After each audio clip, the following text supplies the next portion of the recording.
They're yours. Hit that one more time. I am the number one determinant of the success or failure. Here we go. Of my student. Hey, y'all, you have a strong summer. Kick some butt next year. Thank you. Thank you. Appreciate you.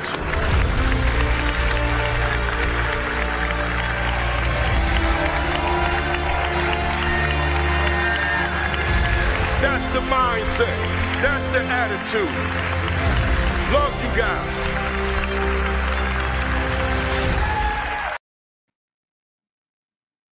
And we are live. Good morning. Happy New Year. Habari Gani. Come on in, come on in, come on in. Good morning, good morning, good morning. Greetings, greetings, greetings. Happy New Year. As many would say, Happy New You. Come on in, hit the share button, hit the retweet button as you come in, and let me holler at who's here so far. We got Janine Wilkins checking in early from Alaska. We got my man Golfar checking in. We got Demetrius Scott, my man down in Alabama. We got Tamika Smith, Asa Beauty, John Herricks, Venus Ketchum, D. Walker, Asia Burnett, Principal Makita Jeter, Michael Benton, my man, Monica Welch, Malik Douglas, Calvin Leak, Latanya London. They're all checking in. We got Kathy Walker, Tiffany House, Reggie Austin, Ann Rose, Chanel Lee, D. Walker, my man, Darren Freedom Green, Nicolette Lesniak, my man, Hafiz Melton, Ray Levan, Cindy Jones, Tony McClenny, Alexis Latour, Prude Homie, Lily Lanier, my man, Principal Otis Kitchen, my man, Louis Saunders. Who else we got here? Juan Pablo Jimenez, Melissa Jones Chunu, Teresa Thacker, the Queen is in the building. My wife, Kimberly Broughton, Kafele. Priscilla Russ, Venice Lewis, Alan Coart, Andrea Blake, I'm sorry about that. Jason Ryan, Lewis Sewell, Richards, hit the share button as you come in. Adrian Young, Rodney Richardson, my man, Principal Sean Hertz in the building. Tanya Woodland Dent, Lysandra Brackens, Principal Tammy Taylor, getting it done. Just finished up her and Sheikah Houston's live stream and now on over here. Dominique Price, Dumerville, Betty Stafford, Deanna Klingman, Nassim Almond Taser, my man, Principal Josh Tovar, Dr. Sheikah Houston in the building. Dr. Johnny Cruz Craig is in the building. Principal Stacy Mabry is in the building. She said, Deuce has started. Let's get it going. We got Nierka Coy Bush, my man, Champion Principal Tuscaloosa in the building. Johnny Jackson, Laura Meyer, Mary Tate, Sinitra Williams. Man, that's a lot of y'all here in New Year's. Y'all must not have stayed up late last night. Hit that share button, hit that retweet button. Let them know we're here. We don't break for holidays. At least I don't. I was on Christmas Day. It's New Year's Day. Whatever holiday falls on a Saturday, I'm there. I got this big invite to do a keynote on a Saturday in February. It's a big deal. But I said to the person, I said, look, long as you can schedule me around 11 o'clock, because I'm doing that Saturday Academy. Maybe you could get me set up in your office somewhere. They said, we'll do it. I said, so I'll be there. Saturday Academy comes first. I don't care what's going on. We got my cousin Chanel Henry Wright in the building. Happy New Year to you. And if the fam is near you, tell them I'm saying Happy New Year to them. And if they're not near you, then tell them I said Happy New Year.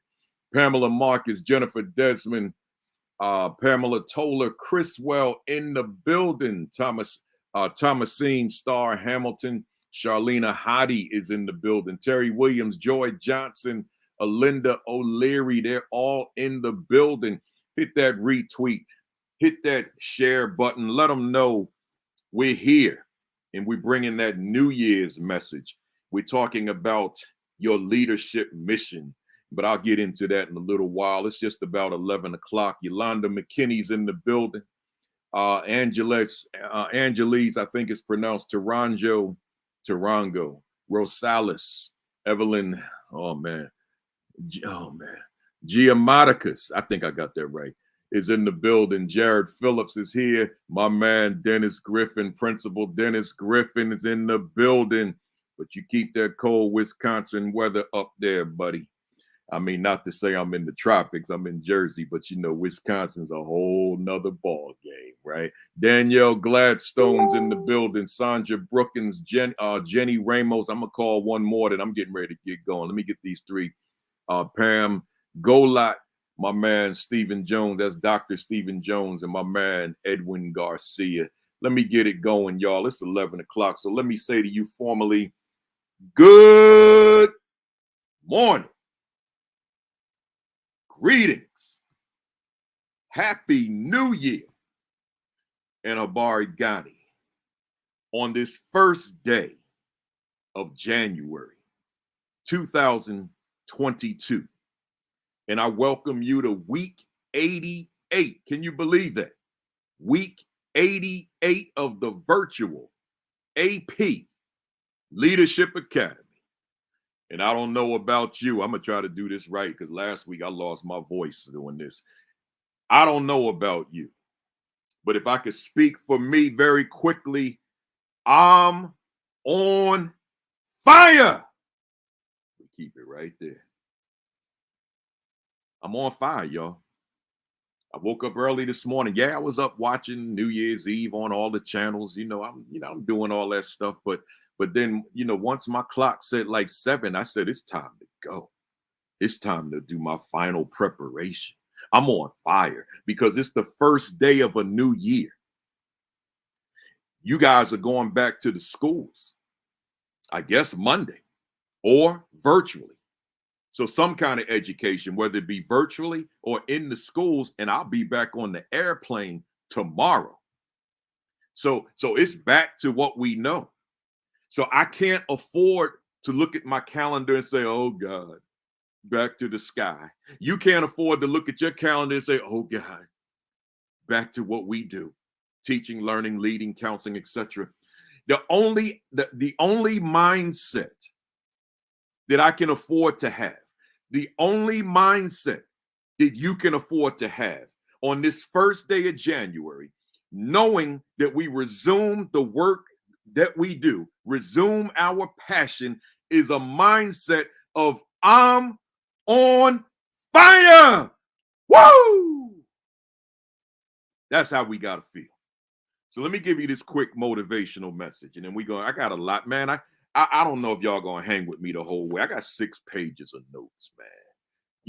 But you hang in there with me as long as you can.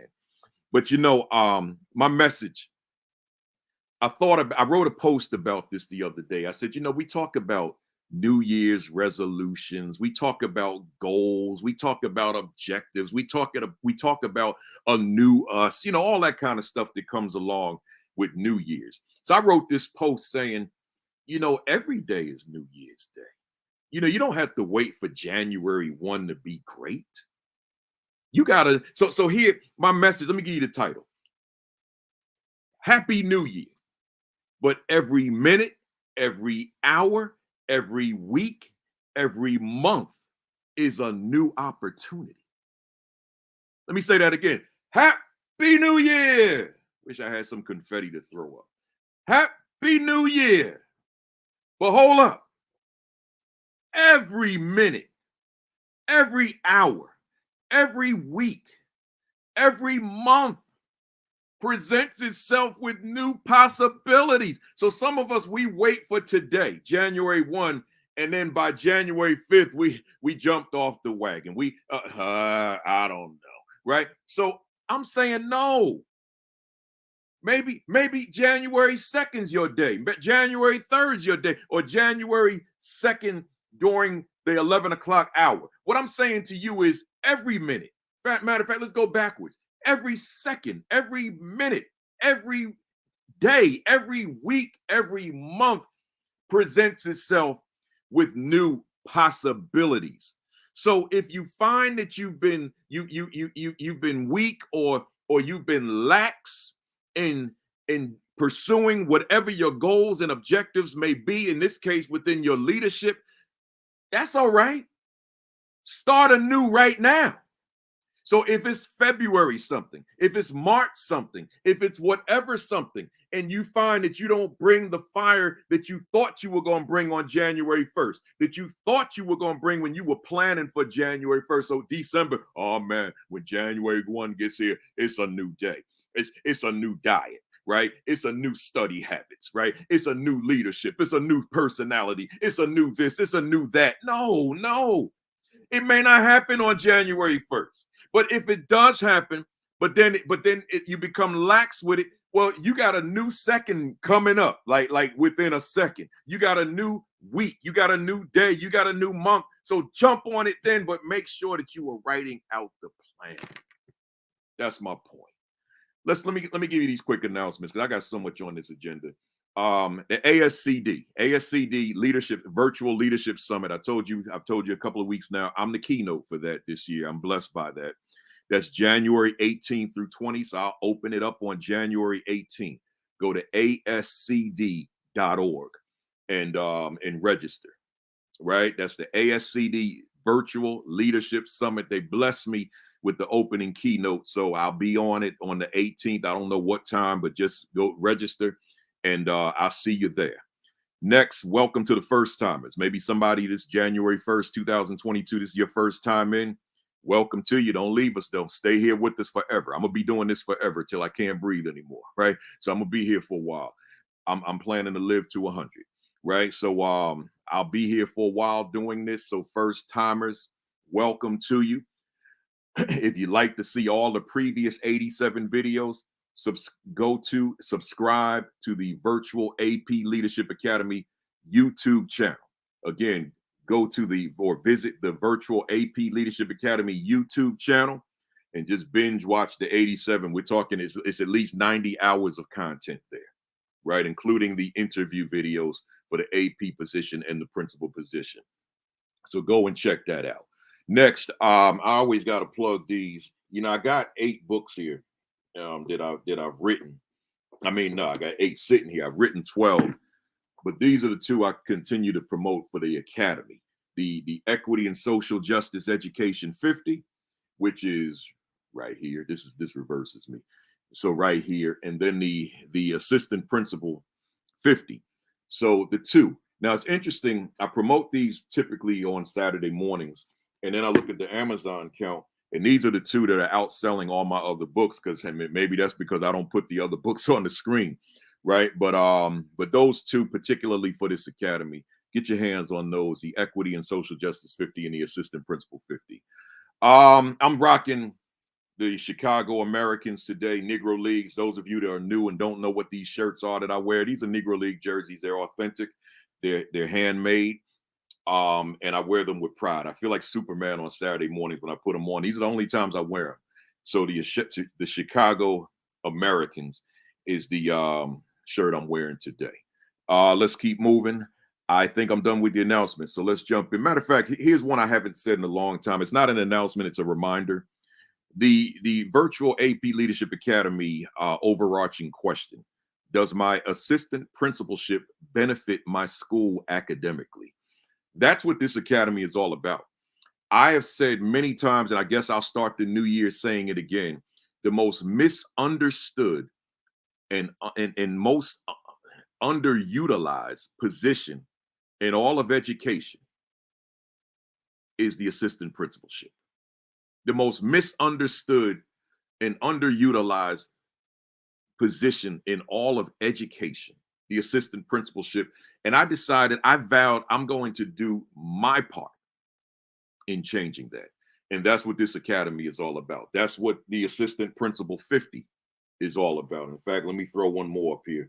That's what the Aspiring Principal 50 is all about. Because we can't train assistant principals to be graduate school students to become full-time disciplinarians when they become assistant principals. And principals can't relegate assistant principals to full-time disciplinarian. It's got to be more to that position. And that's what these 88 weeks is all about, right? So with that said, let's talk about some things. Hit the share button, hit the retweet button. My topic today is let's self-assess our current leadership mission going into 2022.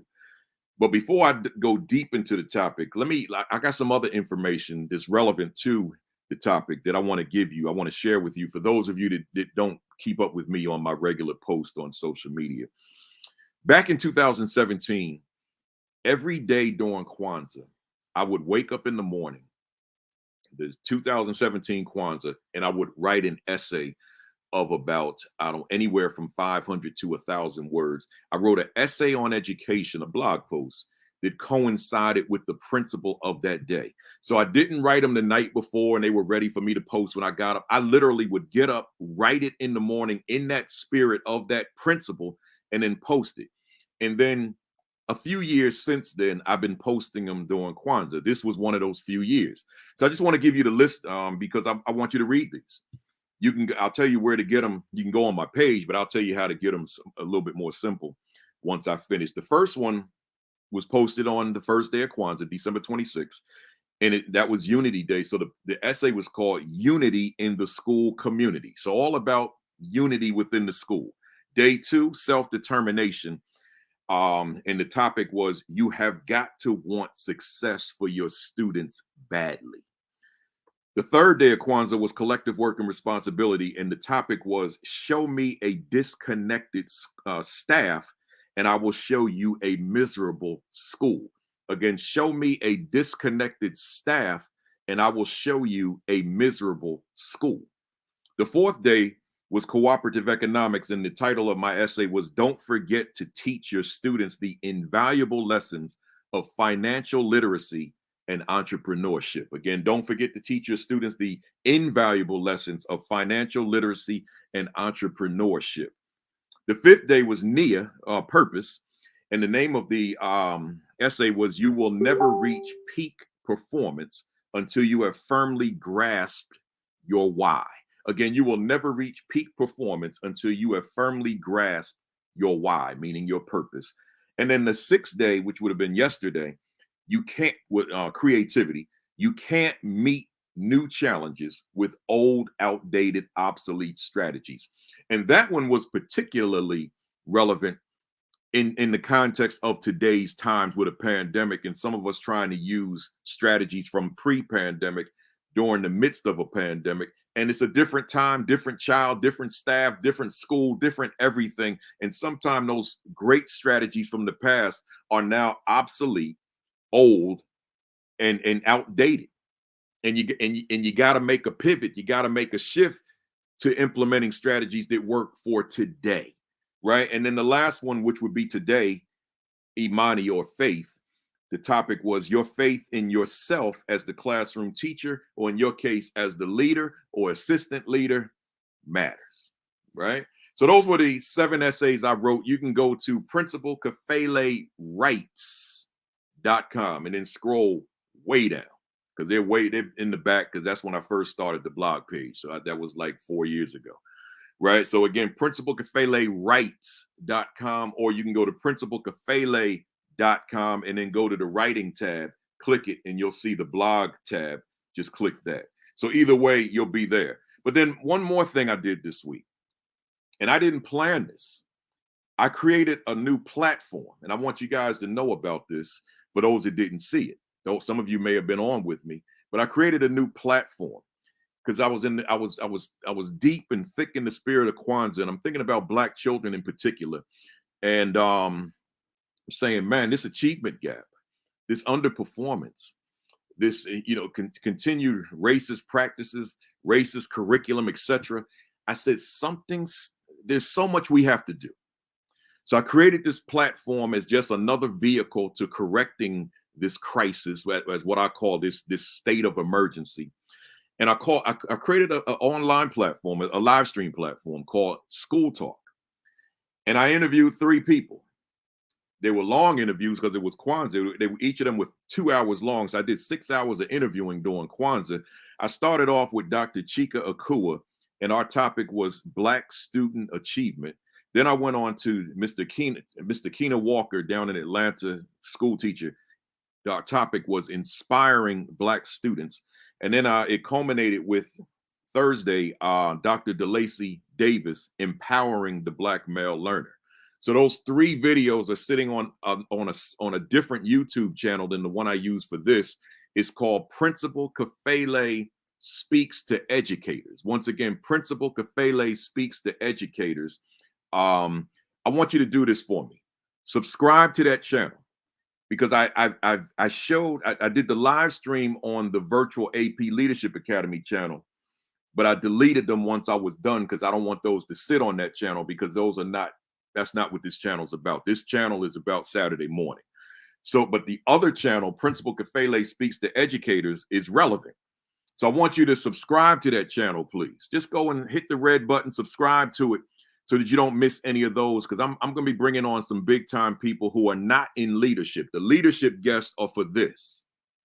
But the folks who are not in leadership, but who are experts in educating, motivating, empowering African-American students, Black and brown students, those are who are not leaders per se, I'm going to be having them on there. I don't have any set dates and all that because I'm back to my flight schedule. So I don't know.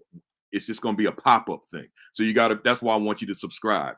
I can't say every Sunday at what time, every Wednesday at whatever it is, because my flight pattern, my flight schedule is crazy. It's bananas, right? So it's like whenever I can come on. So I'll advertise it on social media, but it's going to be more of a pop-up than it is something scheduled in advance, right? So just subscribe. Principal Kafele Speaks to Educators, and that way you won't miss these, because I'm going to be bringing on some serious heavyweights, man. They don't even know yet, but I'm going to be bringing on some serious heavyweights. And Desmond Williams is on here. This is my guy. I have a short list of people, Desmond, and you're actually on my list. Right, you're on the list, so I'll be reaching out to you at some point, right? So let's go, folks. Enough of that. Let's jump into this topic. Let's self-assess our current leadership mission going into 2022 in the midst of a pandemic, right? Once again, let's self-assess. Let's look at self. I mean, you're gonna need this today. And Josh was saying, Principal Josh Tovar on Create and Educate with Sheikah Houston and Tammy Taylor, he said, you got to clean the mirror, right? And he was going beyond like me, taking my shirt tail here and cleaning the mirror. He wasn't talking to me. He's saying in general, you and I, as we self-reflect, he's saying, if I interpreted him correctly, you can't self-reflect in a dirty mirror. Now, Josh, I'm going to steal that from you. So I'm making that public that I'm doing it.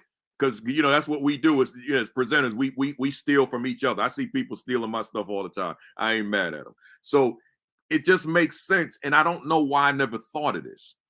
It's when we talk about self-reflection, how are you going to self-reflect in a dirty mirror?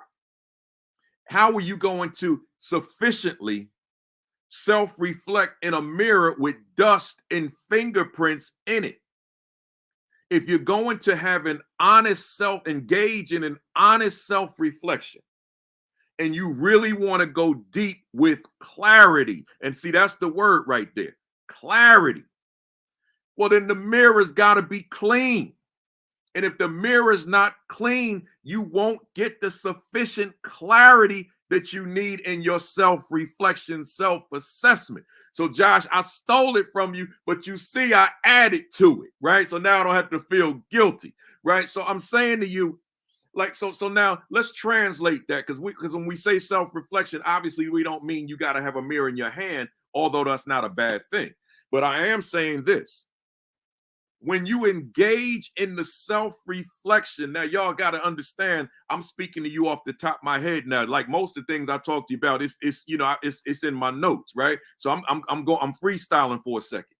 When you self-reflect, you've got to be of clear mind.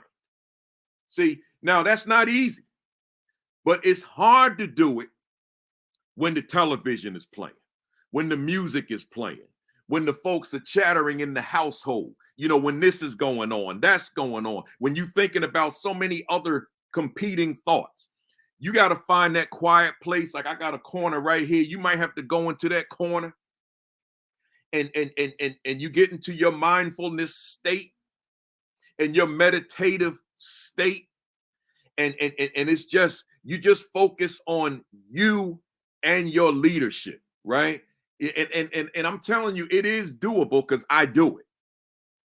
And that's inclusive of this Saturday Academy. Sometimes I just got to get in that quiet space, quiet zone, because I want to bring the best content that I can possibly bring.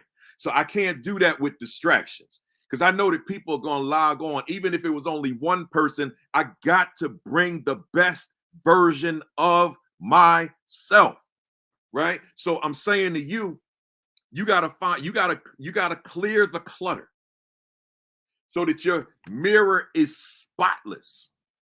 No fingerprints, no smears, no dust.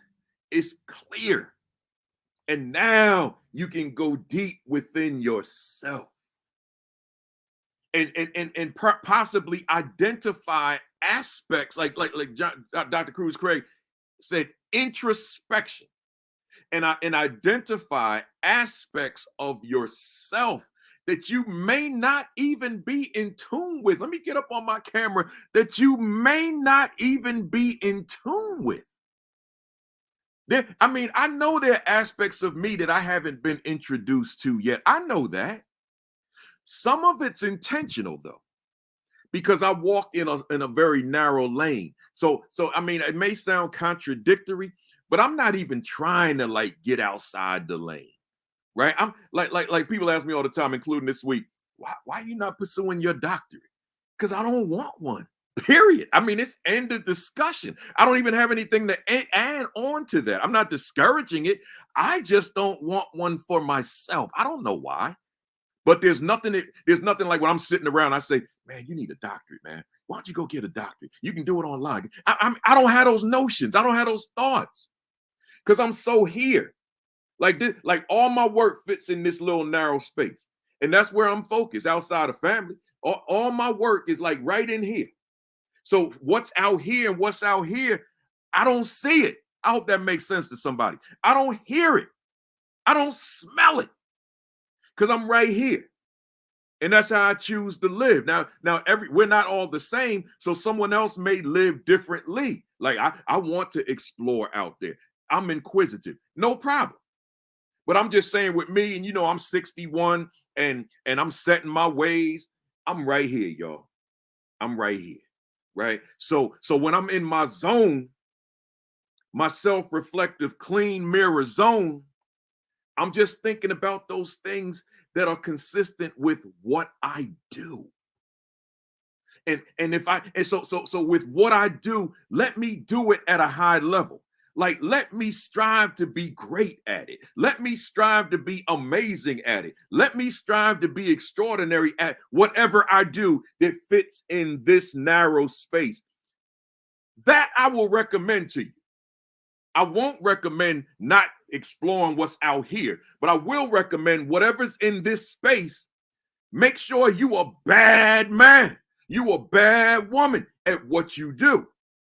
Now, am I sitting here like saying, Kafele, you a bad man? Now, I'm not saying that. All I'm saying is I strive to be the best version of myself. So what I'm doing right now to give definition to it, I'm in that space too. Like whatever it is I'm doing right now, speaking to you, I can't get better. I can get better tomorrow, but not in real time right now. I'm being the best version of me right now. I'm being the best version of me right now. I have no problem admitting that. but I'm saying it because I want you to be able to admit that about yourself. So when you're walking that school, when you're supervising staff, or when you're supervising staff via virtual learning, because you still have a major heavy duty role to do in a virtual space if that's what your district's done as far as your supervision. And as a matter of fact, man, I'm way off script, but as a matter of fact, we know that last year's stay at home was quite problematic. We knew that as measured by when the students got back to school. So now you and I got to go to the mirror. If this stress is what we got in August and September on through December, if this exhaustion and me thinking about that I may need to find another line of work, then you got to go to your mirror and say, what is it that I didn't do last year? And the result was who they were when they walked in the building. What do I need to do differently this year? Maybe that'll be part of our topic next week with my guests, right? What do we need to do differently going into next year so that the experience is not the same where I'm exhausted every day, even though I slept 10 hours a night? Enough said. Let's go. So let's self-assess our current leadership mission going into 2022 in the midst of a pandemic. I want to start out with the words school mission and school vision, right? That is not my topic, but I want to use that as my bridge to get to where I'm going. School mission and school vision. You all know I read all these comments that you write. When at the end of these broadcasts, I sit over on my couch and scroll my phone and I'm like reading them all. My phone, Facebook, the 2 Facebook pages, the Twitter page, the YouTube comments. I'm reading them all. Twitter, they took away the ability to read them the way we used to because this Periscope doesn't exist anymore. So it's a little bit of a problem to see those, but all the other platforms. But I want to start out with this language of school mission and school vision. And I want to talk about the significance of both as I bridge my way into leadership mission, which is something very different from school mission and school vision.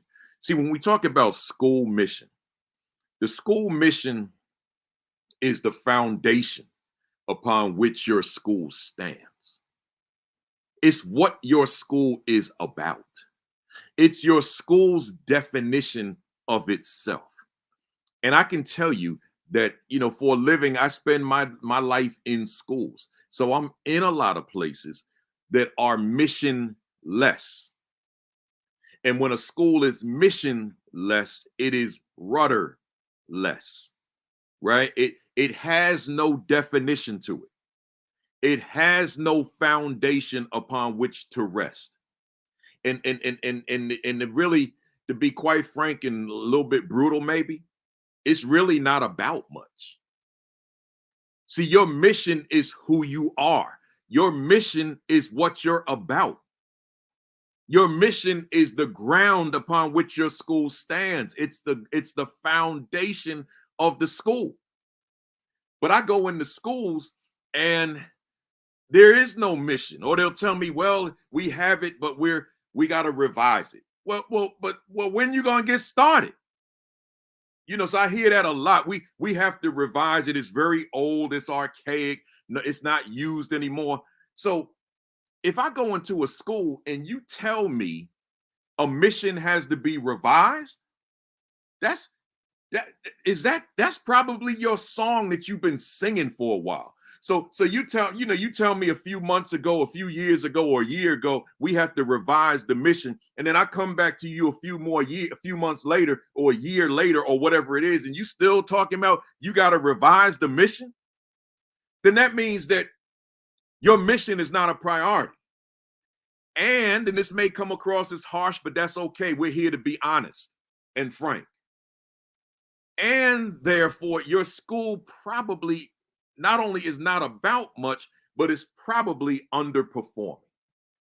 How could you perform at the highest possible levels, but there's no mission to guide the journey? There's no mission to drive the work, to drive the practice of the individuals. The mission matters. I'm going to say it again. The mission matters. I'm going to say it one more time. The mission matters. You can't do this at a high level as far as a school is concerned, and you haven't defined the mission of the school. The mission of the school is much more important than the name on the building. You didn't hear me. I'll repeat it. The mission of the school is significantly more important than the name on the building, meaning the name of the school. Hit that share button, hit that retweet, let them know we here, man, on New Year's, and we're starting it right. It's Imani Day relative to Kwanzaa, the day of faith, which is also apropos. So here, you find, like, particularly schools that undergo a name change, right, for whatever the reason. And there's excitement in the air. Oh man, we're gonna name it after Dr. So-and-so or Mrs. So-and-so or Superintendent so-and-so, Principal so-and-so, politician so-and-so, community activist so-and-so, whomever. Okay, great. But that ain't gonna move the academic needle. It just means that school is named after somebody that did big things. But that doesn't take Jalil and Jamila to another level of academic performance. It just means your school has a great name. But that mission does, because that mission drives the work. Now, there is a way to take the name of the school and tie it into the mission of the school. When I was the principal of Sojourner Truth Middle School, make no mistake of the significance of that name to the mission. Make no mistake about it. But then there have been some other names of schools that I can't use it. Like like a school I was a teacher at was called Ashland School. I don't know what Ashland is. I have no idea. And whatever it was, I knew it wasn't going to move the academic needle. But I do know that mission was. So I'm talking about your school mission. Now, I'm not even going to get into the vision because that's a different conversation. I want to use that as a bridge to get to your leadership mission, right? Your leadership mission. And I want to ask you rhetorically. In fact, you could feel free to drop it right in this chat because I read them all. Sometime I got over 1,000 comments literally in the chat. I read all of them on a Saturday, sometimes spilling over into Sundays. And that's 1,000 just on one platform, by the way. Usually my main Facebook page at Principal Kafele. But I read them. But here's my question. And you can drop your answers right in the chat. What is the significance of your leadership mission? Matter of fact, let me go backwards. Scratch that question for a minute. I mean, I'm still going to ask you, but let me precede it. Do you have a defined leadership mission? That's the question. Do you possess a defined leadership mission? That's my question.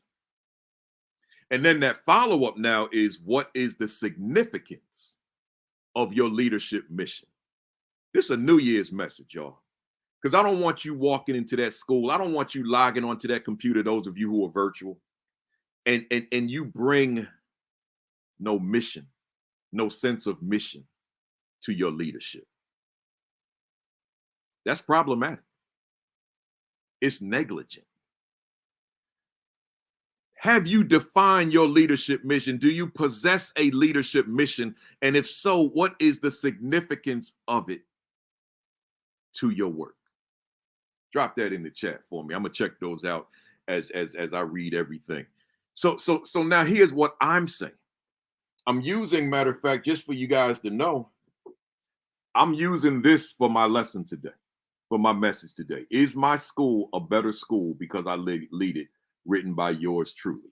I'm coming right out of this book today, the chapter on leadership mission, right?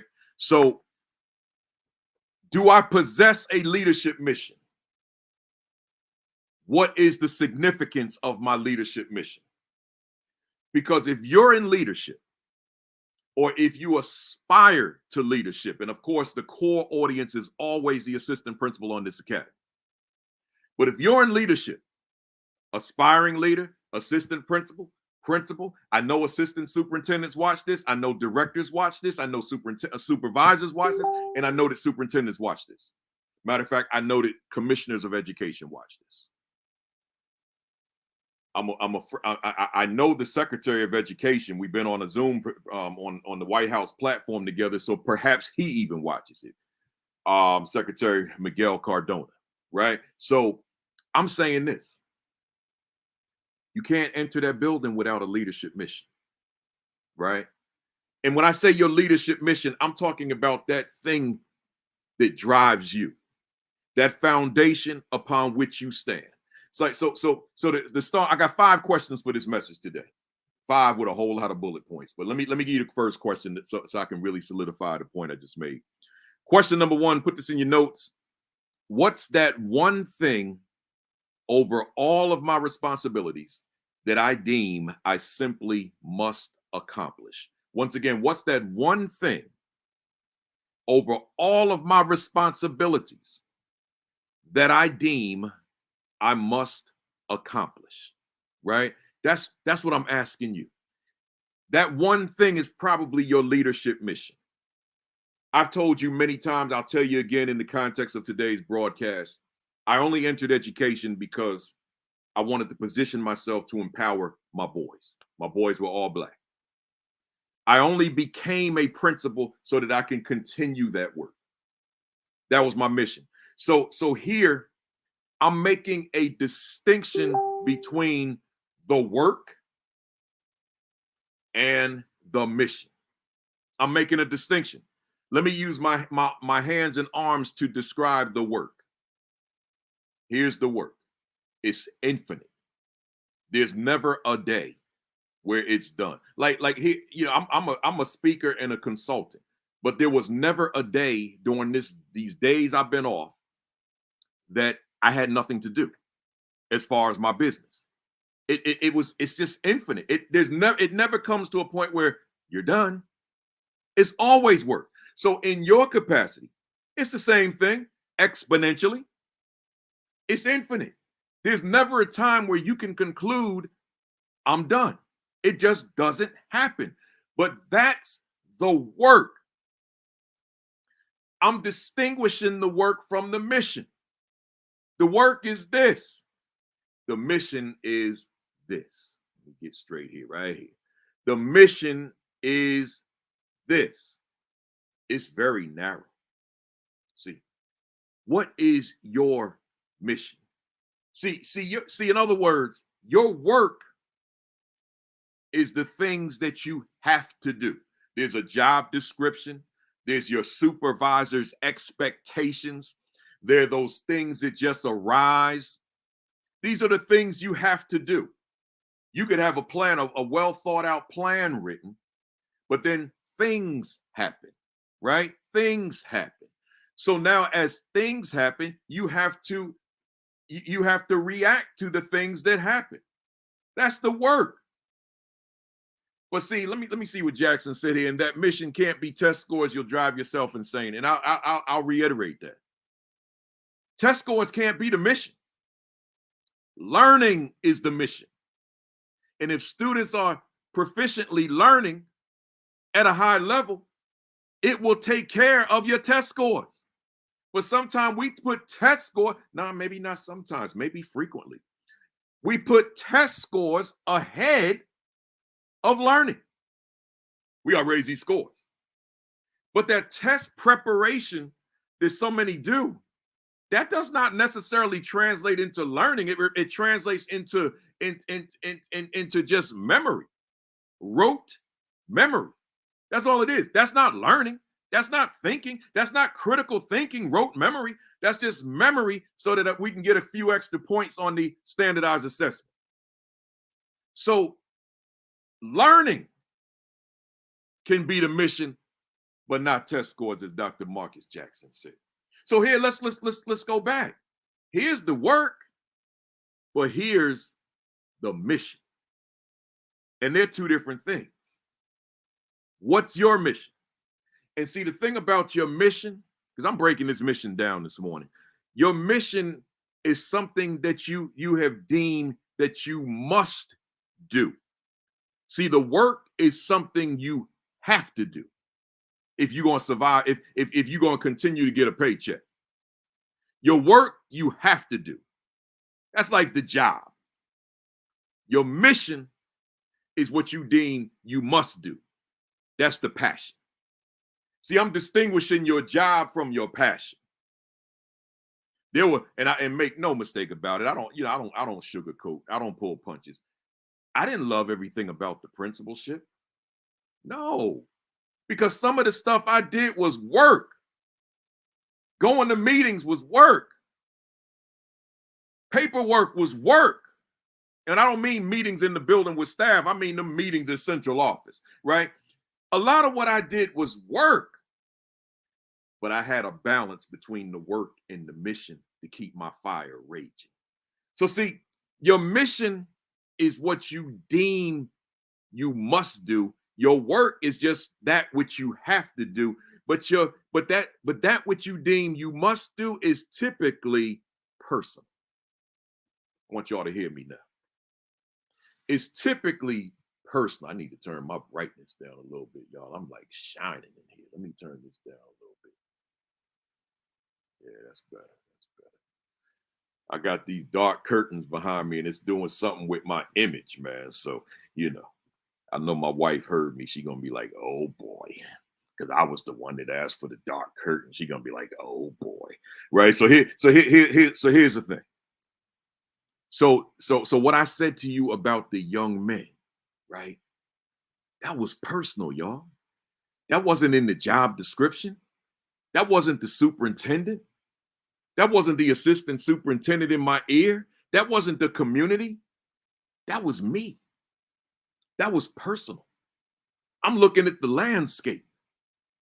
I'm seeing what's happening with black and brown boys, but in particular, black boys, because that's what my district was, and that's what the city was that I grew up in. I'm looking at the plight of black boys in school. And I'm saying it doesn't have to be this way. And under my leadership, it won't be this way. Because I'm gonna bring something different. I'm gonna bring a different paradigm and show what these boys are capable of achieving. That was personal. And that I adopted and embraced as my personal mission.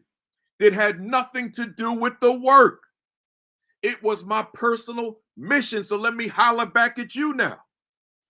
What's your personal mission? What's that thing that you're doing that you said, this is personal with me? But even though it's personal with you, you imposed it on your school. Because you can't do it by yourself. So you have to impose it on the school. So I imposed it on the school, and the staff knew this was personal. This is my personal leadership mission. This is me. This is why I'm here. This is why I went to grad school. This is why I took the examinations. This is why I went through the interview process. This is why I'm in the building. This is personal. Is there something personal about your work that translates into performance for your children? That's all I'm asking. So my question to you there, and I'm going to read this, is there an aspect of your work that is personal to you that you have made into your personal mission, which is essentially the question I asked. Is there something about your work? Rashad Davis said, eliminating the school to prison pipeline. Said that's personal. It's personal. See, and Tovar he's right there with it. No more my hinges wearing an orange jumpsuit out of high school. It's personal. See, and I can go on and on. It's personal. So ask differently. Watch this. Have you identified within your own values, your own beliefs, something that you are so passionate about that it has relevance in your leadership? Once again, the mirror. And here you are looking within yourself, looking at your own values, looking at your own beliefs. Have you identified something that you are so passionate about that it has relevance to your leadership? That's the question that I'm asking. See, Dr. Jones said, eliminating the dropout rate of high school students. And we know that that dropout rate typically translates into, for so many youngsters, that orange jumpsuit that Principal Tovar talked about. It's a correlation. See, so the mission, let me keep it moving. As you assess your leadership mission, what shifts might you need to make going into 2022? Because that's what we're about today. We're talking about self-assessing our current leadership mission going into the new year. So is there something about your mission that you may need to make some tweaks, man? You may need to make some adjustments, because that mission was real good in 2017. That mission was very relevant in 2018. That mission mattered in 2019. But in 2022, you may have to reevaluate that mission. You may have to reassess that mission. But as you reassess that mission, you may need to reevaluate and reassess you. You may need to look at yourself. And there may be some things that you need to change about you and your leadership as it relates to the context of the times in which we're in right now. See? And finally, under that question, what's that one thing over my responsibilities that I deem I simply must accomplish? Is your leadership mission still relevant in the context of the times upon which we find ourselves today? Let me go to my second question. Hit that share button, hit that retweet button. Let them know we here. I don't take off for holidays. I don't take off when I got keynotes, right? I just schedule around them. Or as some of you know, one of the keynotes we did it on location in Indiana, right? So I had a live audience watching me. Number two, what fuels my passion for my leadership every day? That's a big one. Let me say that again. What fuels my passion for my leadership every day? So in other words, here's what I'm saying to you. I want you to think about your automobile, right? Your car.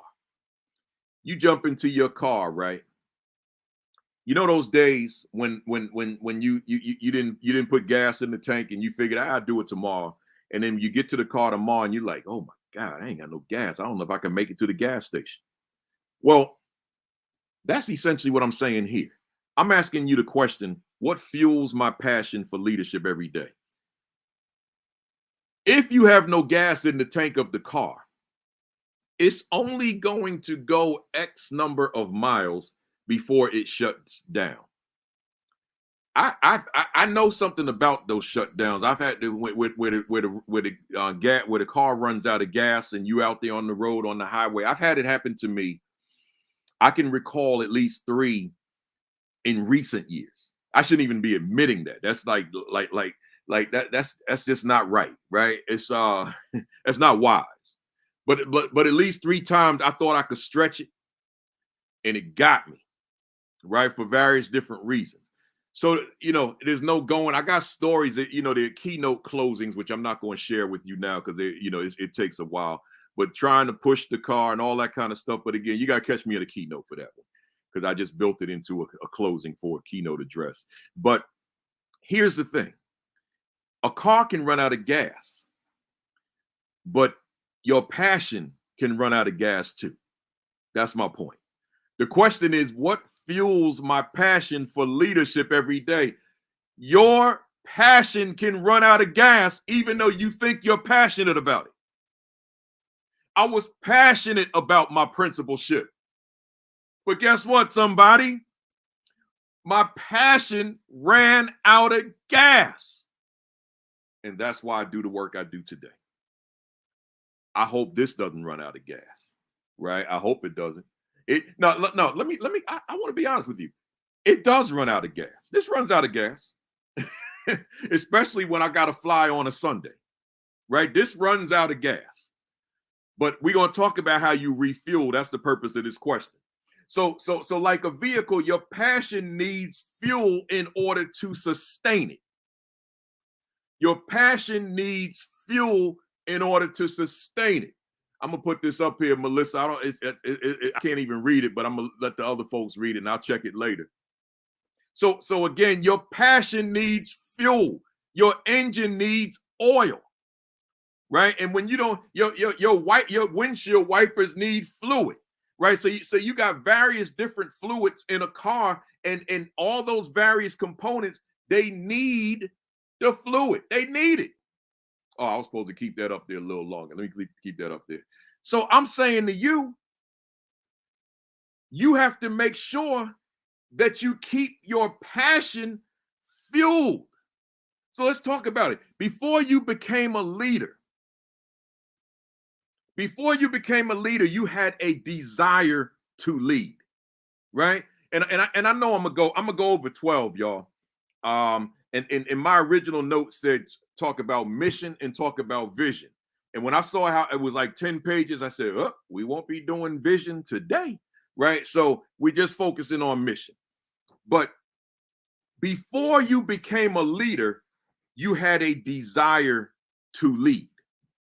Something fueled that desire. You might want to write this down. Before you became a leader, you had a desire to lead. And something fueled your desire. You can never lose sight of that. I didn't just wake up one morning and say, I want to lead. There was a desire there. Man, I want to lead because I have access to more of these young men than I do in the classroom. But then watch this. I said, you can never lose sight of that. That was your fuel. So in other words, I said, I want to position myself to have access to all these young men. But then it went deeper. Why so? Why do I need access? Because I'm looking at the data and my own eye test in terms of what I see. There was the fuel. Because see, the act of leading can become frustrating at times. But if I got that fuel, if I'm continuing to pump fuel into my passion, and for me, pumping the fuel into the passion was a review of the data, the review of the reality, the current reality. Oh, but wait a minute. There are issues that I need to address. There's motivation that I need to impart. And that was my fuel. Because I saw the end game, I saw the end results, and I wasn't satisfied. So there's got to be something that keeps your fire raging. Right? So there's got to be something that keeps that pilot light on. And if you allow that pilot light to burn out, then there'll be no flame. So there's layers to this, as the rapper who is that? Meek Mill said, there are levels to this, right? So you got to make sure that you're able to go a little bit deeper and find that which energizes that which is higher up. See, if you lose sight of that which is down a little deeper, it may not even be at surface level, it may be beneath the surface, and you may have lost sight of it. And now that which fires up the rest of your journey, you're not in touch with it. So I'm saying that to say, so what is your fuel? What was it then before the pandemic? And what is it now? Right? What is it now? And are they the same, or have adjustments been made? That's crucial. That's crucial. Let me put a few more of these comments up here.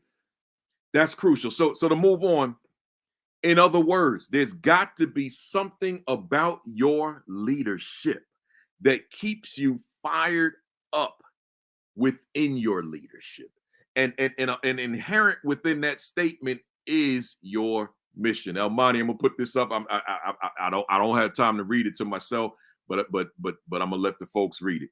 So again, let me say that again. There's got to be something about your leadership that keeps you fired up within your own leadership, and your mission is an inherent part of that statement. So that's where you got to go engage in that self-reflection. Don't just chill out for the rest of the day. Don't just go to the mall. Don't just watch TV, games, whatever's on the television. Spend some time going through these questions and going through these statements and finding out, because I want to say it again, there's got to be something about your leadership that keeps you fired up about your leadership, that keeps you fired up about your mission, because it is easy to be distracted. It is easy to be discouraged. It is easy to be frustrated. It is easy to lose sight of the reason that you're in this business in the first place. There's always a possibility that what fueled you in the past is no longer relevant in the present. Let me say that to you again. There's always the possibility that that which fueled you in the past is no longer relevant in the present. There's always that possibility. So, and that's why you got to constantly reassess yourself, reevaluate yourself, re-examine yourself. And that's why we're calling this self-assessment of your leadership mission going into 2022. Perhaps what you did in 2021 needs to be adjusted. It needs to be tweaked. It may not be sufficient for 2022. I have made adjustments going into 2022. And I'm going to continue to make adjustments going into 2022. 2021 is past now. And if I try to be Principal Kafele of 2021, 2019, and so forth, I'm stale. I got to grow with the time. I was just talking to Principal Stallings, Dr. Stallings, about an hour ago, and we were talking about just that. And I said to him, I'll make it public. I said, I got to keep myself relevant in this space, man, because it's young people coming up and they got their messages that they were born into, so to speak. In other words, they're born into a different time, a different culture than me. I got to keep up with that because I have to be relevant to the younger generations. So I got to constantly renew. I got to constantly renew. I got to constantly adjust. I got to constantly adapt. And that's where this comes in. And you got to keep it clean. Right? Let's keep moving. So at the end of the day, whatever your passion is, it drives and informs your leadership mission. Once again, at the end of the day, whatever your passion is, it drives and it informs your leadership mission. So what do you have to do when you get off here today? Reassess your passion. What are you passionate about as it relates to this work? Is there something? And it doesn't have to be one thing. I just, for the sake of discussion, I said the one thing. I had a few passions, but is there something that you are particularly passionate about? Asia Burnett says everybody seems to be telling me the same thing. They're waiting for me on Instagram. I don't know. I'm working. Some days I say, okay, let me do it. Other days, because I have an account, but I deactivated it the day I opened it.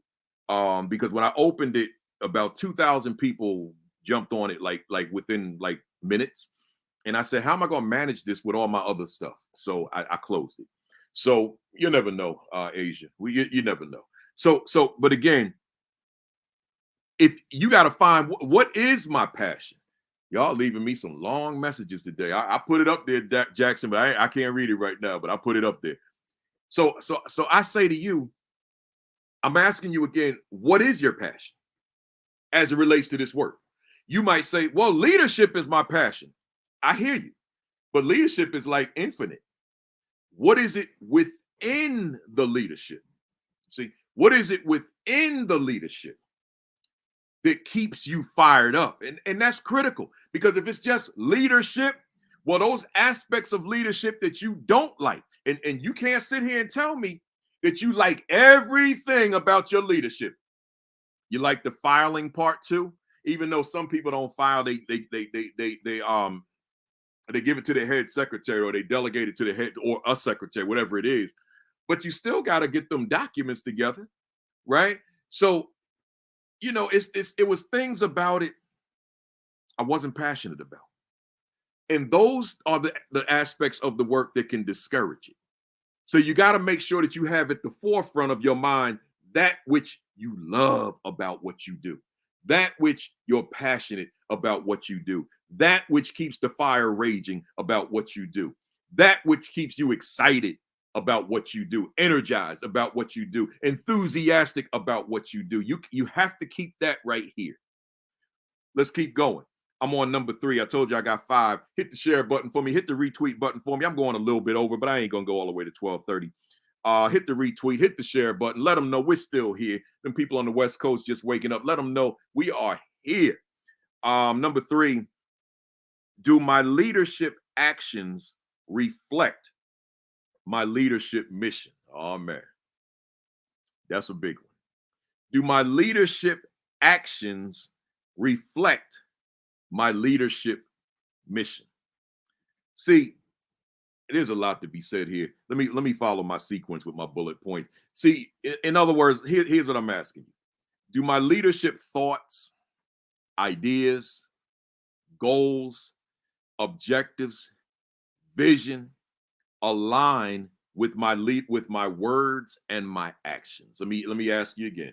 Do my leadership thoughts and ideas and goals and objective and vision align with my words and actions? See, it's easy. Let me see what Stalin said about Instagram. Younger audience will benefit from your wisdom and knowledge. That's why they jump. Okay. So I need to go back on there. All right. So I maybe I'll do it today. So listen, I'm saying to you, it's one thing that you thinking the right thing. Like I close my eyes here, that you got the right thoughts. You conceptualize what your school needs to be, what it needs to look like, what it needs to feel like. You got the right thinking. You see the blue ribbon. You see the distinguished, it's hard to say the and the at the same time. The distinguished school Title I school award. Those of you at Title I. You see the accolades. You see the A rating. You see it.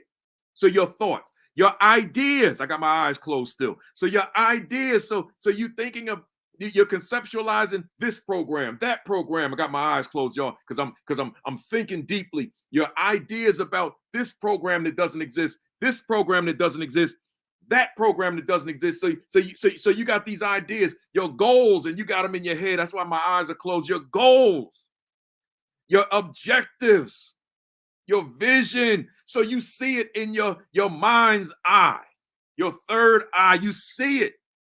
So your thoughts, your ideas, your vision, your goals, your objective, you see it. But then I'm asking you the question. I had to look up at the screen, see if y'all was still here after I opened my eyes, right? So then I look up at the screen. I look at I open my eyes and then I say, but do they align with my words? Do they align with my actions? Huh. What are you saying, Principal Kafele? I'm saying, yeah, you could think what you want to think, but what you saying? Oh, y'all telling me to get on this Instagram, man. But what are you saying? And what are you doing? Right? So in other words, I made this statement. I'm gonna keep number 3 short. I wrote these and I said I want to read these to you the way they are.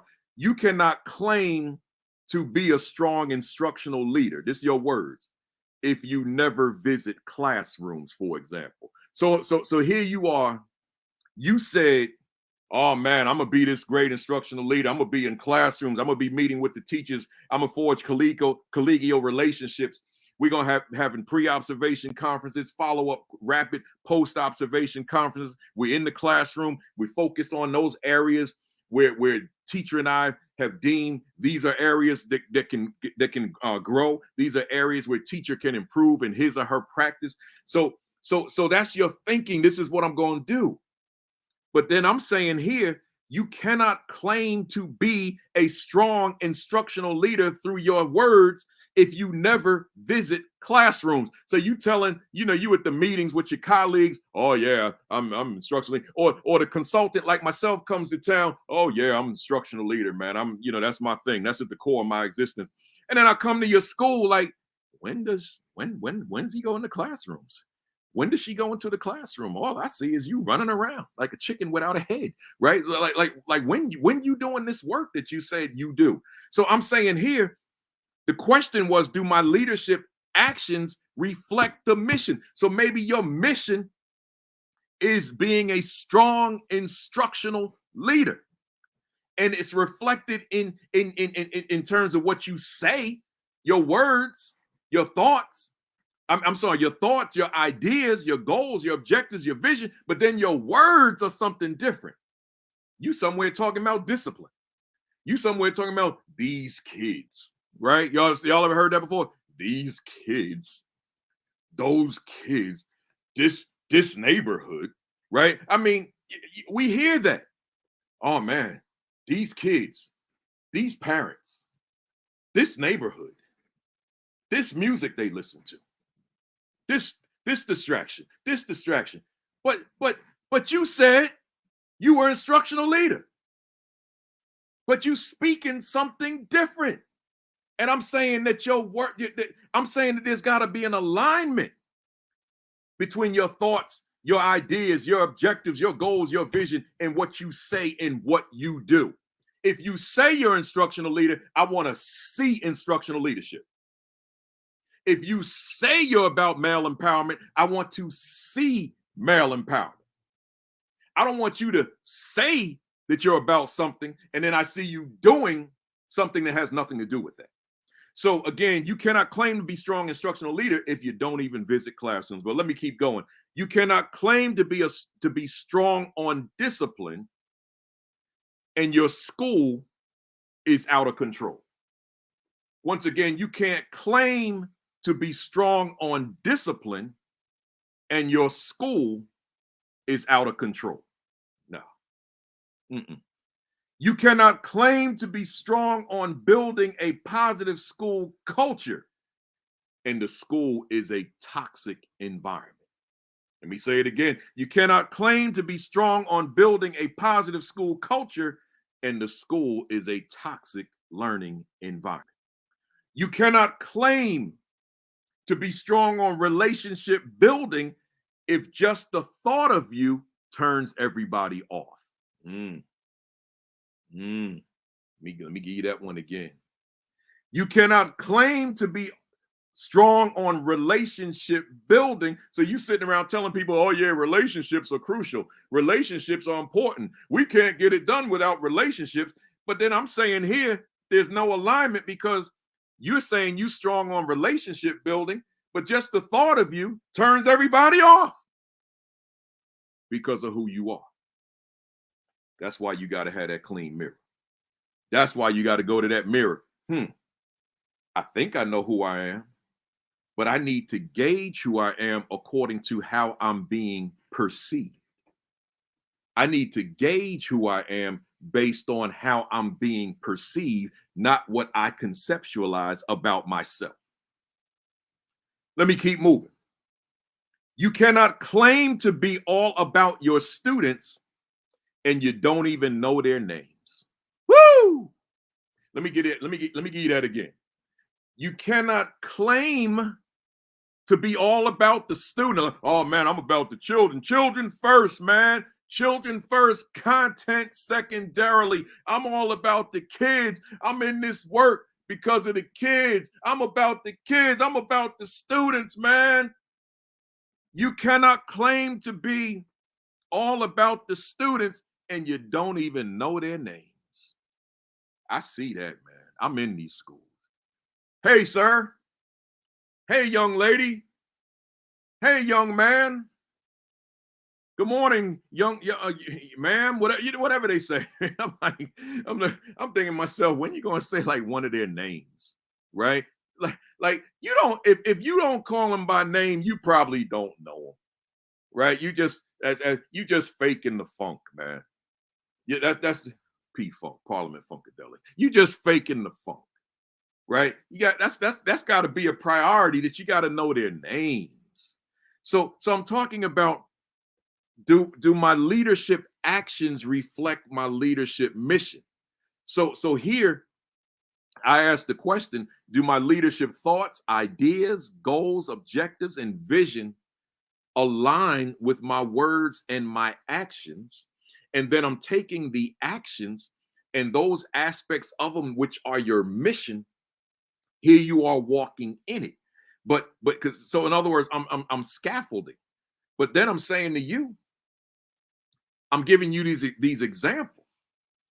And again, you cannot claim to be all about children and you don't even know their names.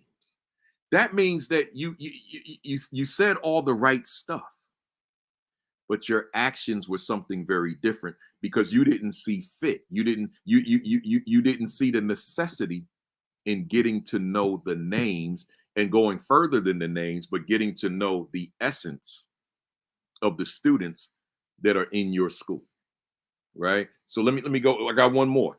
You can't claim to be hands-on and no one ever sees you. Huh. You can't claim to be hands-on and no one ever sees you. See, I'm a hands-on leader. Oh, I got my hands, my feet, and everything. I'm all over the building, right? They know me. When they see me, they know me. And then you ask the students, they like, I don't never see them. I don't know any. No, I was gonna say I don't know any principal I had. I know one, right? But high school and all that, I don't know who the principals were. I don't know what their names were. I don't know what they looked like. If somebody emailed me a picture of one of my high school principals, because y'all know I had a tough time in high school. I went to 4 different schools. I don't know. I wouldn't know who they are. I would have no idea. So again, you can't claim to be hands-on and no one ever sees you. They have to see you. And it's got to be more than sight. They've got to be able to interact with you. They've got to be able to get into your space. They've got to be able to get to know you. And see, and all of that's got to be a part of the mission. See, the mission. What is your leadership mission? Let me keep going, y'all. Number 4, I told you I got 5 altogether. Number 4, how does my leadership mission impact the overall academic performance of my school? So if I said my mission was instructional leadership, my work is this, but my mission is this. And within my mission, instructional leadership. So in a true instructional leadership format, that means that pre-observation conferences are ongoing. That means that post-observation conferences are ongoing. That means classroom visits that are substantive are ongoing, right? If that's truly your mission, right? So we know that you got work to do, but you got this mission where you were able to craft your day into a day where you're pretty much living in that instructional leadership mode. You're not doing all of this and all of that and all of this and all of that and doing this and doing that and doing this and doing that and doing this and doing it. Because there are people who lead that way. I see it with my own eyes all day long. Boom, boom, boom, boom, boom, boom, boom, boom. This their day. Boom, boom, boom. Reaction, reaction, reaction, reaction, reaction, reaction, reaction, reaction, reaction, reaction, reaction, reaction. And notice I got a little tired when I was doing that because they get tired too. So then it's reaction, reaction, reaction, reaction, reaction. That's their day, man. And guess what's happening while they're doing that? The teacher is in the classroom with the students. The teacher is in the classroom with the students. And let's say hypothetically, because I don't get into teacher bashing. That's just not in my DNA. But let's say hypothetically that there are teachers, plural, in the building whose skill sets pedagogically and also creating a culture of excellence. Let's say the skill set is very deficient, and it requires immediate attention. But here's you and your team, not just you, your whole team. Reaction, reaction, reaction, reaction, reaction, reaction. Let me turn around. Reaction, reaction, reaction, reaction. Let me turn this way. Reaction, reaction, reaction, reaction, reaction, reaction. Reaction. Who's way down the hall now? Let me run. Reaction, Whew. Reaction. I mean, that's real, y'all. That's real. And guess what? But that teacher's still in that classroom, not growing, because you have created a culture that forces you to react all day long. How does my leadership mission impact the overall academic performance of my school? Your mission does not impact the overall academic performance of the students in your school because your words sounded good, but your actions, reaction. That's all your day is. That's your day. So the teacher can't grow as a result of you. The teacher can grow outside of you, but the teacher can't receive your immediate feedback. And then let's say you're that person. See, this kind of conversation I'm on right now, this is the kind of talk that would make somebody log off. Because this stuff hurts right here. Because I'm not accusing anybody of logging off as a result, but I'm saying this the kind of stuff that someone would say, ouch, yo, I don't want to watch Kafele. Let me watch some music videos, right? Because this dude is stepping all over my toes. This dude is like hitting me with lefts and rights, right? This dude is hitting me with left hooks, right hooks, cross jabs, all that kind of stuff. So I ain't watching him. Forget that. Kafele, let me know when you do one of the motivational talks again, right? So see, they don't want to hear that. Because the shoe fits too good. It's like your size 11 foot fit real good in that size 11 shoe. It's fitting like real snug because you know your day reaction. So you talk a good game amongst the colleagues, but when it's time to set foot back in that school, See, now it's a different story. And then we scratch our head. Why the kids not achieving? Because they was born into poverty. Because they're poor. Because their parents are jacked up. Because the community is jacked up. Because the music they listen to. Because the system and all this stuff. But wait a minute. What about you? Because I'm gonna tell you. Let me give you this. This wasn't in my notes. All those variables out there. I always said, if those variables were not an excuse for me on that job interview, then they're not an excuse for me when I get on the job. Now, if I go to the job interview and say, look, superintendent, I really want this job, but I need you to fix the poverty first. I need you to fix the dysfunction in the community first. I need you to fix the dysfunction in the home first. And if you could fix that, yo, I'm going to do my thing. Now, if I said that at the interview, then fine. It's fine for that to transition into the job. But if I didn't say that on the interview, then I can't bring that into my leadership when I'm on the job. I have to say this. I have to do the same things I said to impress the people at the table to give me the job. So I can't worry about things I can't control and influence. We did a whole Saturday on that one. So just dig back through, those of you that weren't with us, and watch it. The difference between control and influence. And I can't dwell on things I can't control or things I can't influence.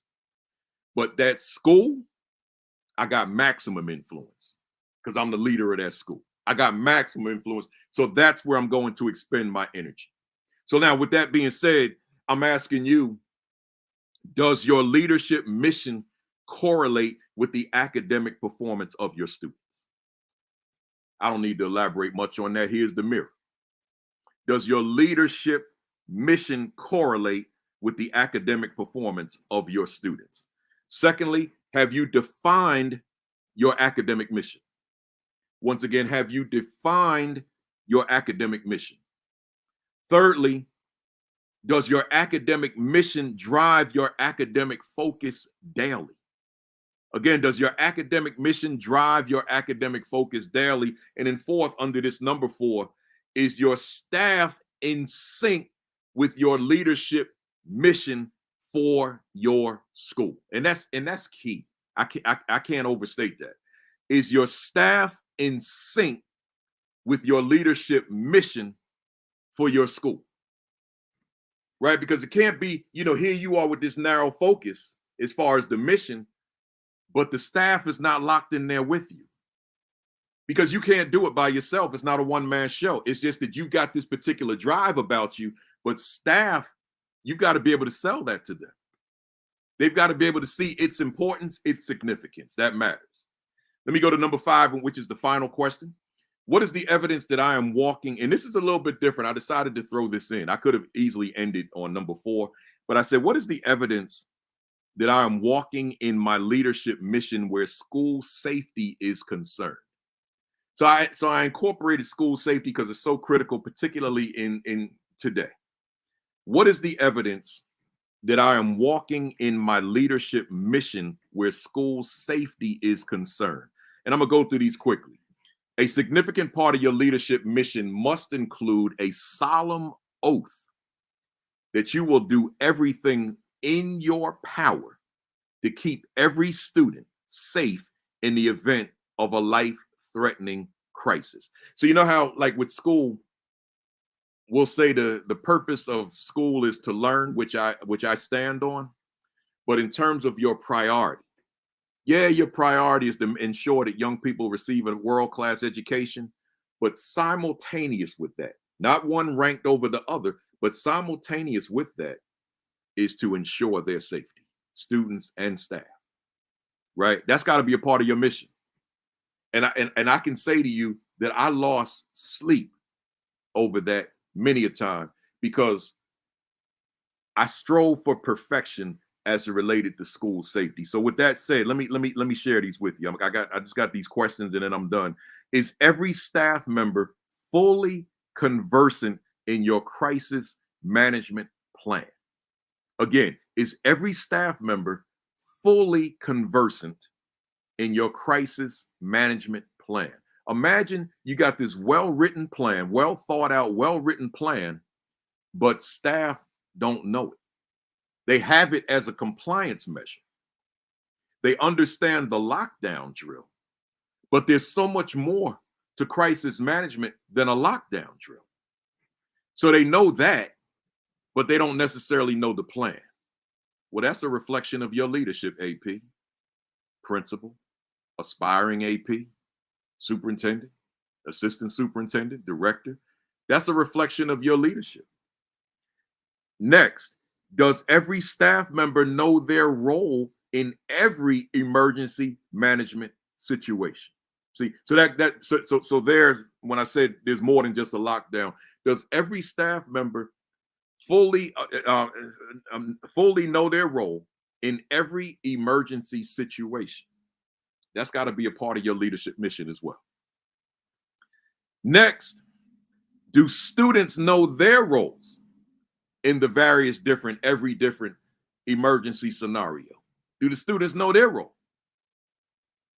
And coupled with that, how often does your school hold emergency drills? Because the only way they're going to know is through drilling, not through you reading some overview at an assembly. They got to engage in the drill. It's the practice that's going to make perfect.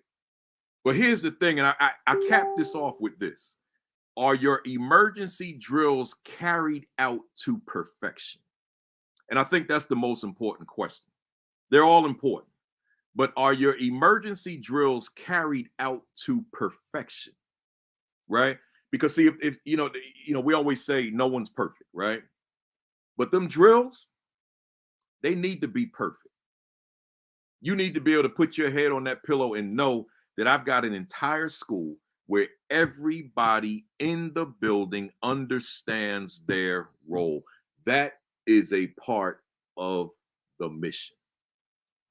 So again, that question was, what is the evidence that I'm walking in my leadership mission where school safety is concerned? To read more about everything I discussed, get your hands on this book. Is my school a better school because I lead it? You can get it on Amazon, Barnes & Noble, principalkafele.com, wherever books are sold. Let me close it this way, y'all, before you leave. I'll be interviewing. This is my only solo until May. I got guests coming on the entire January after today, the entire February for Black History Month. I got 4 Black strong women, I should say, for Women's History Month, and then April I got 4 strong people, and then I'm gonna come on in May, and then every first Saturday of the month thereafter, I'll be going solo. But that's not till May. So the 1st of June, the 1st of July, the 1st of August, etc., I'll be solo. But outside of that, I got some heavyweights coming on. Y'all, you need to tell somebody, tell a friend, tell a colleague, tell somebody that we gonna be laying it down. I don't know where else you can get this kind of information. But we're gonna be laying it down for free, particularly. But I wanted to close this way. You know how when I have my guests, I do those BAM questions. But you know, when I did the BAM question with my guest this week, when I was doing my with the other channel, I decided that I said, I need you guys thinking about them questions for yourselves, right? Even though you hear me reading them to the guests, but you're probably listening for their answer. I want to read these questions quickly, rapid fire, but I want you to answer them for you, right? And you don't have, I mean, if you want to write them in the chat, fine, but just answer them for you. If you want the questions, just go to the video later and stop and play and get the questions down. So I want you to think of these questions for yourself as I go. Here I go. Is education on the right path for underserved children? That's for you. Can true equity occur in America's schools for Black, brown, and other underserved students? Does your work contribute to the progress we desperately need? If you could do a reset on your life, would your line of work be different or the same? Why do you continue to do this work? Yeah, and feel free to, I see you guys dropping them, so feel free.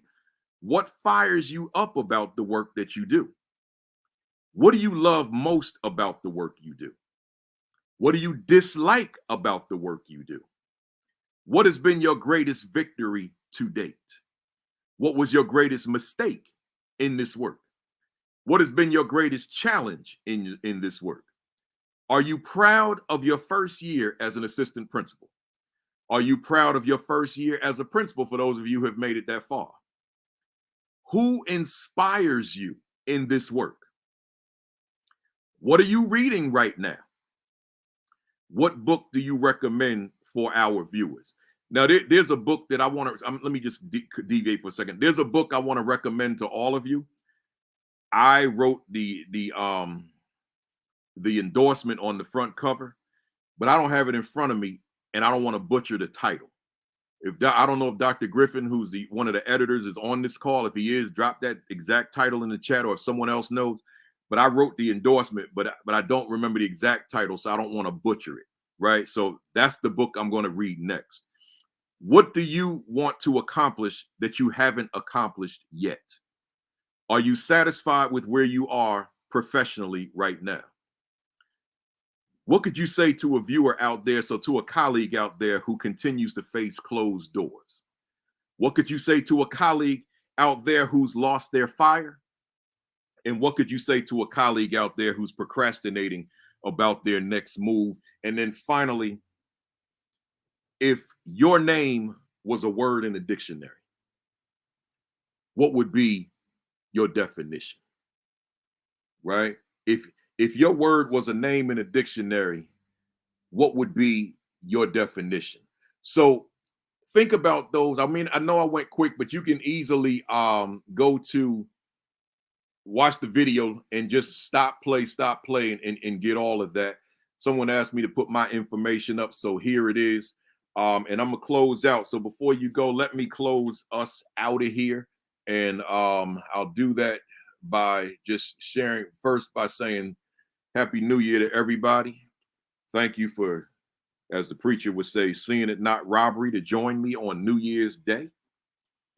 And we're going to be back Saturday next week, week 89, stronger than ever. I got a guest, retired, not retired, but she moved on like me. She's a full-time speaker consultant, but principal extraordinaire in San Francisco, California, Principal Tovey Scruggs Hussein. Once again, Principal Tovey Scruggs Hussein. You can look her up. Should be my guest next Saturday. Looking forward to a strong conversation with her. Don't forget, join me at the ASCD Virtual Leadership Summit on January 18th through 20. I'll be the opening keynoter on the 18th, so that's right around the corner. Make sure you watch Sean Hurt on Facebook Live at 10 o'clock on Saturdays, Eastern Time. Dr. Sheikah Houston and Tammy Taylor at 10:30. Create and Educate's the name of the platform. On Saturdays, Facebook Live, Unlock the Middle with my man Dean and Josh and the crew at 7 o'clock on Sunday evenings. And then Village Leadership Group with Dr. Roz Gaskins and Coach Williams on Tuesdays and Thursdays at 6 Eastern Time. I told you the books. I used this one today. Is My School a Better School Because I Lead It? But you know, the books that really matter to me most these days are these two: The Equity and Social Justice Education, trying to get it right, 50, and The Assistant Principal 50, both written by me. Get them both if you don't have them. They're both red hot, blazing. You guys have been keeping them in that Amazon top 100 for a very long time, particularly this book, because this has been out over a year and it's consistently been there. So I appreciate that. But this book is pretty much outselling everything I've ever written. So appreciate all of you that have the copy. If you don't have it, get your hands on it. Visit principalkafele.com. Subscribe. Now hear me. I told you I created a new channel, not a new channel, but a new platform. It's called School Talk. Once again, School Talk, and you see it on my Principal Kafele Speaks to Educators channel. So please go to that channel. Go there right now and subscribe to it. I don't have set times for that new platform because we're back into school now. So I'm on the road traveling. It's going to be a pop-up, but I will advertise on my social media platforms when it's coming on. But I can't say like it'll be every Sunday at such and such time or every Wednesday because my schedule is just bananas, right? So it'll be whenever I can get it on, but only about twice a month. But our focus is on Black student achievement. Like just like I said, the assistant principalship, the most misunderstood and underutilized position in education. Well, Black children continue to be the biggest crisis and challenge in education, and it's not their fault. So I created this platform, bringing on experts who know something about motivating, inspiring, empowering, educating Black children. And that's what School Talk is all about. So subscribe to Principal Kafele Speaks to Educators. Please do that now so that you can be informed via email when I'm on. And then also, there's a whole lot of videos on that channel. Check them out. That's not a new channel. It's an old channel. So check those out as well. And then don't forget, I'll have my commentary up tomorrow morning on my Facebook page, Virtual AP Leadership Academy. Once again, Virtual AP Leadership Academy. Make sure that you take a read of that on Sunday mornings. Every Sunday I write a commentary, except last Sunday because I was posting the Kwanzaa or the blog post from the week of Kwanzaa. So with that said, folks, I'm done. Once again, Happy New Year. Have a great start of the new year when you get back to school, whether it be brick and mortar or virtually, whatever it is, just be great, right? Whatever it is, just be great. It is what it is out here right now. So just be great at whatever you do. As Marlon Ray said, remember self-care. Trauma, stress, anxiety, depression is rampant amongst all educators. And that's a true statement. So make sure that you're taking care of yourself, as I say, every end of the week and end of the session, I should say. And it's the first day of January. So let me rock this right quick. Yeah, ain't no big deal. Just put it on. Right? I know people don't wear them. I saw people out on Times Square last night. I wasn't there, but I watched on TV. They out there. Let me take this off. Happy New Year. Let me open my mouth wide. Happy New Year. So they spreading all sorts of virus, all sorts of Omicron, man. Why? I mean, and I couldn't believe it when I saw it. Why not do it like this here? Watch this. Happy New Year. Happy New Year. Why you gotta do it like this? Happy Y'all know I'm crazy, man. I can't be serious 24/7. I can't. And not only can I not, I refuse to be. How about that? I refuse to be serious 24/7, or what Marlon said is going to be my reality. So I got to bring it down sometime. But as far as the content of what I just said, put this thing on, man. If you're not going to get the vaccine, you know, I'm not going to use this platform to advocate for a vaccine. I'm not going to do it. But I will say this: I am booted. You know, I'm booted, man. I got mine, and they talking about they said yet last night. I'm gonna let y'all go. They said on the news yesterday, what they say, the vaccine, the booster might only be potent for 10 weeks. I think that's what I heard. Don't misquote, don't quote me though. But I think they said like 10 weeks, and it starts losing its effectiveness. I say, well, 10 weeks. Well, it hit me up with that fourth booster. that's where I'm going, man. I'm keeping that booster in me, man. Long as I ain't feeling bad. I mean, I do have the side effects, you know, during that day you get it. You know, I'm out for the count, you know, so I ain't gonna be speaking nowhere them days. But that's me. I'm not telling you to do it. I'm just speaking for Principal Kafele, Baruti Kafele. I'm just speaking for me. You know, you do what you got to do, but I'm boosted.